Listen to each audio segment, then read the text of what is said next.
we were about $11 million.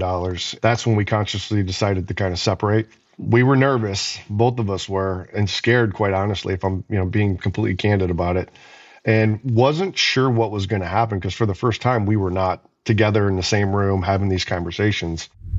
You started with your brother, didn't you? I did, yeah. 34 years ago last month.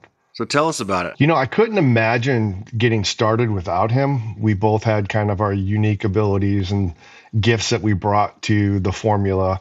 He was naturally more of the sales kind of conversational guy. I had always navigated more to kind of, what I called GSD, getting shit done. So I was the operational minded person.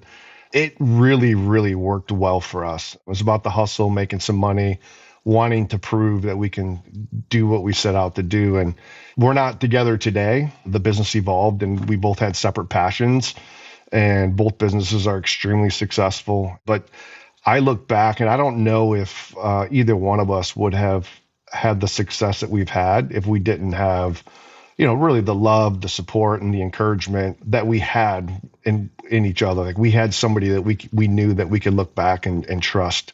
Yeah, I can relate to that so much. Curious, like what changed that caused you guys to separate and him leave the business? The business evolved over time. When we originally started out, roughly the first 20 years, we were largely residential focused, really creative, fun, lifestyle environments, all the fun stuff that you love to do as a landscape contractor. It both satisfied the entrepreneurial itch and the creative itch that we had developed over time. As the business continued to evolve, we were working with a bunch of industry consultants. They just kept reminding us, hey, you really need to focus on some of this reoccurring revenue, right?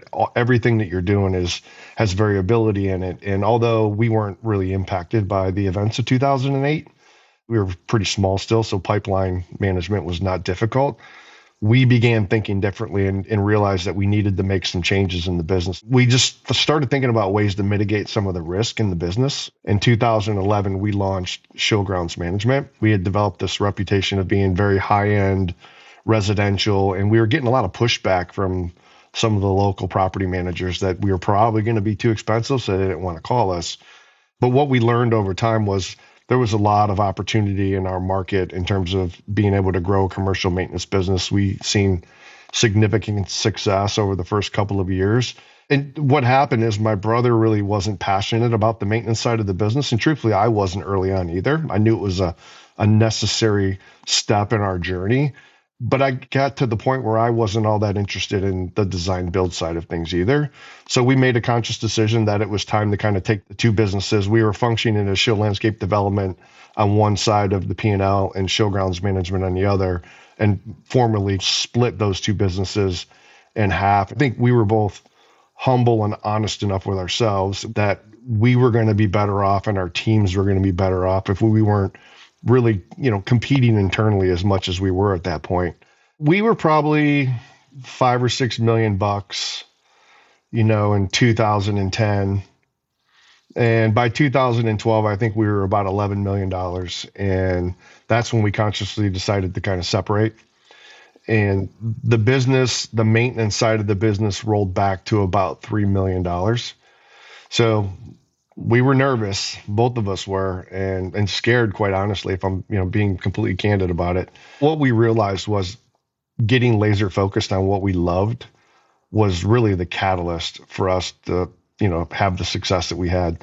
So from 2012 until 2018 and a half or 19, what we realized was getting laser focused on what we loved was really the catalyst for us to, have the success that we had. So from 2012 until 2018 and a half or 19, we had taken the business from a few $1 million and 0% annual reoccurring revenue to a business model that was 93% reoccurring revenue and had grown the business to about $16.5 million in a very short amount of time. And really what we did is I took a very simple approach.